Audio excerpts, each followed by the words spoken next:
Гэта ўжо другі па ліку фестываль аматарскай творчасці «Берасцея запрашае». Але, як падкрэслілі яго арганізатары, падтрымка і дапамога развіцці творчых здольнасцяў для профсоюзаў справа даўно традыцыйная.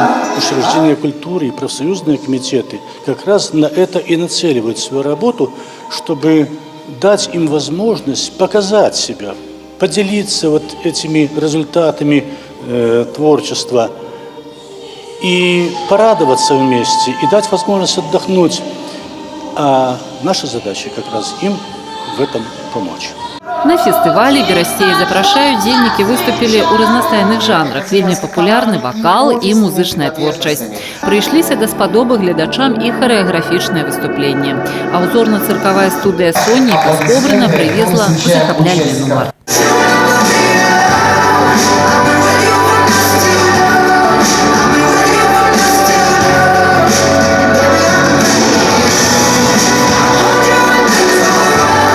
Готовились мы к нему долго, очень долго.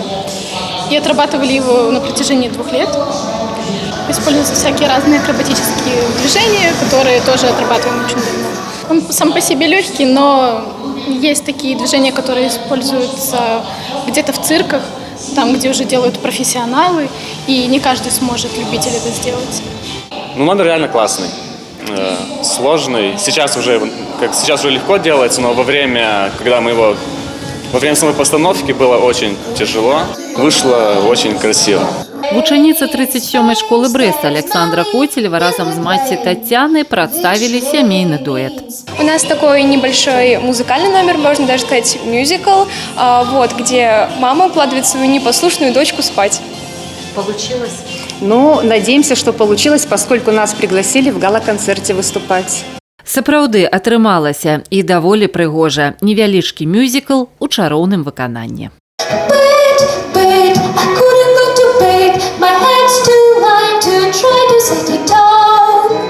Журы конкурсу падкрэслівае, што ў фестывалі бяруць удзел як прафесіяналы, так і аматары, і кожны мае магчымасць заявіць пра сябе.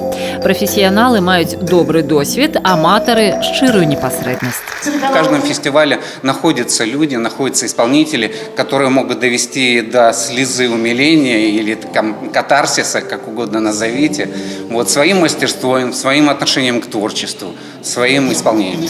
Вероніка Яковец, Тигран Акопян, телерадіокомпанія «Брест».